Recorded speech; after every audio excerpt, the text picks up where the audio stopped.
Thank you for tuning in to the best parenting show on the internet, Post Daily Dose. Here's the post. Here's the post. Here's the post. The Post Daily Dose. Here's the post. Here's the post. Here's the post. The Post Daily Dose. Here's the post. Here's the post. Hey Facebook, good evening and welcome to another episode of Post Daily Dose with me, your trusted parenting advisor, faithful guide and servant on the healing journey. What's my name? Big Papa Brian+Post. I hope everyone's doing fantastic this evening. I am filming today from Indiana. Trying to think of the name of the city. Where are we at? What city are we in? West Lafayette, Indiana. That's right. From Sammy's house. So Sammy wanted me to make sure I said we're filming from Sammy's house. So filming from Sammy's house in West Lafayette. And hope you guys are doing fantastic. So today I want to pick up, had a long travel yesterday, and so missed you guys. I think Christy filled in for me, but I want to pick up with our 10 things every foster parent should know series, and today is number 4, and that is celebrations can be difficult. And this really speaks to both adopted children as well as foster children. And with Mother's Day coming up, and happy early Mother's Day to all you amazing mothers, is that for foster children and for adopted children, holidays typically have a lot of, hey Gareth, good evening. Holidays and celebrations typically all really speak to some level of family connection and family enjoyment and family fun. And there's a dynamic that occurs with foster children who have lost or been separated from their family of origin, as well as with adopted children who may or may not have ever even known their biological families. There's something inherent in the holidays that can be challenging and can be stressful. And I think it's just important to keep in mind. I know in our post-Levolution, in the private Levolution group, one of the moms mentioned, hey Heidi, one of the moms mentioned her children really struggling around Mother's Day. And her adopted daughter's really struggling around Mother's Day because it brings up a lot of loss for them, which then also makes her feel some level of loss because then she's losing out on the opportunity to be celebrated as a mother, which is unfortunate. And my response to her, and then I want to tell you guys something interesting about that as well. My response to her is that it's an opportunity for her to help her daughters grieve, which is what so many moms are fantastic at doing, is giving their children that emotional support during that really challenging time, and then put that on, dad's shoulders or the partner's shoulders or the significant other's shoulders to celebrate the mom and to engage the children to celebrate the mom, as opposed to, really putting the onus on the celebration or the recognition on the children. That's really something that the significant other should do. And so that was kind of my response, is let the partner, let the dad or whoever that person may be, let them step up and do that celebration. Otherwise, definitely create an opportunity for your children to go ahead and grieve. Now, I say that because I never had any issues around, to the best of my knowledge, I never really had any issues around Mother's Day. And I never had any, so this is interesting because I'm just recently, a family I'm going to be going to work with next week, they mentioned perhaps including the biological father in the work, and he's, they know of him, but he's been I don't think even really involved, but for some reason they are just considering, they just asked the question, would it be beneficial, because their little daughter has been asking about her biological family. So they thought, well, would it be helpful to have him in the session? And no, it wouldn't, especially considering that just 2 years ago, they were in a place of possibly relinquishing this child's adoption. And so it's interesting to me the level of there's a level of insecurity that's playing out in some of these conversations. I believe I never had any issues with my adoptive parents, period. As a kid, I never even had any questions about my biological family. And I don't think it's because I compartmentalize, even though I do compartmentalize. I know that I struggled with some depression during adolescence. And early on, I used to make up lies about who my biological dad was. Like, he was Tony Dorsett of the Dallas Cowboys. It made me feel special, and that I had gang friends. But ultimately, I never really had any questions about who my parents were, because my parents were my parents. It was my mom and dad. And I felt 100% secure in my relationship with them. And I think that sometimes as adoptive parents, that and I feel like there's a level of it that's unconscious, not just adoptive parents, but foster parents too. And I know I'm kind of going off on a tangent.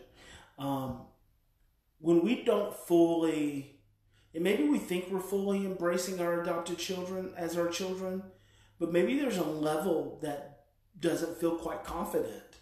Maybe there's a level of uncertainty and insecurity, and there's something in that dynamic that our adopted children pick up on. Therefore, it leaves some questions in their head.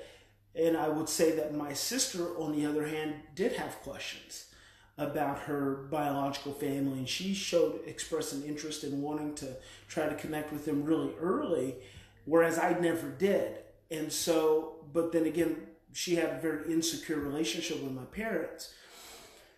So I say all that because, some children, they do. It's like, especially with birthdays and things like that, those can be reunion, episodes for a lot of kids, and they can really struggle during those periods of time. But not all, but some really do. And I feel like anytime you're going into a holiday with a foster child, whether it's a Mother's Day, a Father's Day, a Thanksgiving, a Christmas, what have you, it's important to be mindful of the fact that there is a level of loss associated with this holiday and with this celebration for that child. This child can't just celebrate Mother's Day freely without it triggering some loss and some abandonment, and then some sense of not being good enough, all in the midst of everyone else who's in the midst of a celebration. So, there's a lot of confusion that gets created. It's a lot of emotional confusion that can get created, and it's just important as foster parents and as adoptive parents that we're just we really have a consciousness of just what some of these holidays can mean to our children, that have nothing to do, it has nothing to do with us as parents. It just has to do with what their experience has been. And I don't think we're always very mindful of that. So I think one of the things that's really important for foster parents to know is that Mother's Days and Father's Days can be times of sadness. And we're best served, and we will best serve our children by giving them the opportunity to grieve and address any level of loss. It doesn't have to be a day of sadness. It could just be a time you recognize that they're maybe particularly stressed and withdrawn or really agitated, and it just could be an opportunity for you to say, hey, it's Mother's Day, and yes, I'm your mom who's raising you, but are you having any feelings about your biological mom? Is there anything you want to talk about? Maybe they'll talk about it, maybe they won't, But sometimes it's just honoring that experience that can make all the difference, and just opening that door. It's just like acknowledging. They may want to talk about it, they may not want to talk about it. Sometimes just acknowledging that there's a loss there, or that there has been a loss, and that there could possibly be some feelings, makes a big difference. And so that's number 4.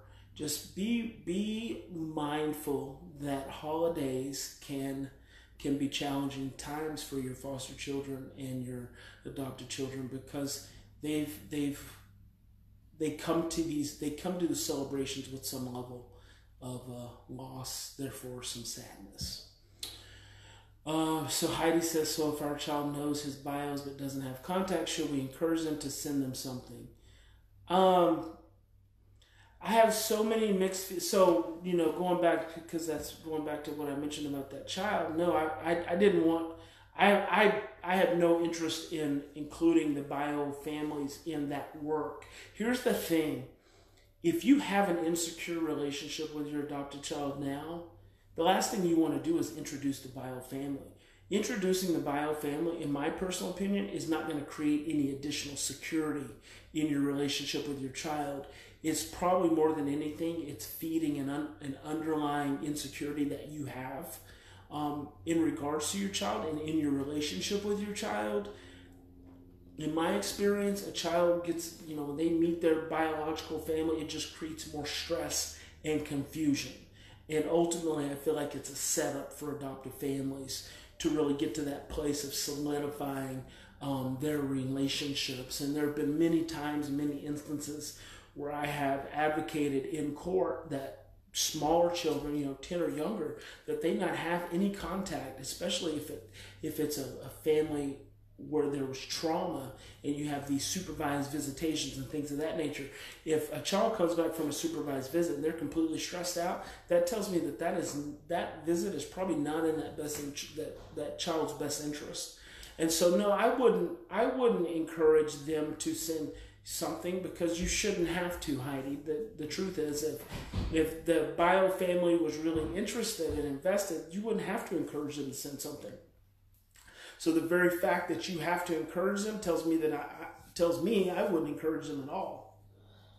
Because again, it's just opening up a door. The best thing you can do is just continue to create that security for your child, that connection, that sense of safety and predictability, letting them know that you're there for them, you're their forever child, and you be there to support them and work through those challenges. So remember, in any given situation, we always have 2 choices. We can continue to react and feel overwhelmed by our past imprints of fear and stress and overwhelm, or we can stop, we can take 3 to 10 deep breaths, we can slow down, and we can choose love. And so I hope that you would choose love in any given circumstance and situation, as often as possible. So I'm here in West Lafayette, Indiana. Going to be here until Sunday. Be spending all day.